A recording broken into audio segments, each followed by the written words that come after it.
me diz, a fofoca, as calúnias, ou você fica na brecha esperando Deus agir em prol da sua família, em prol da sua casa, em prol do seu lar? Qual é a igreja que você representa na noite de hoje? Dá um glória aí, irmão.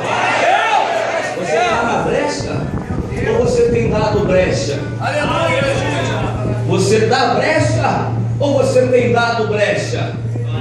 Qual é a igreja que você representa? A Bíblia vai dizer que havia uma multidão, pastor Aires, e uma das multidões ela gritava: solta Jesus, e a outra multidão gritava: solta Barrabás. Barrabás, sinônimo de fofoca, intriga, adultério, fornicação. Jesus, sinônimo de libertação, batismo com o Espírito Santo, porta aberta, milagre acontece dentro de casa. Qual é a multidão que você veio representar nesta noite? A multidão que grita: solta Barrabás, ou a multidão que grita: solta Jesus? Deixa eu ver qual é a multidão que você veio representar. Eu vou dar lugar aqui, quer minar a sé. Meu ibidubidaçaios.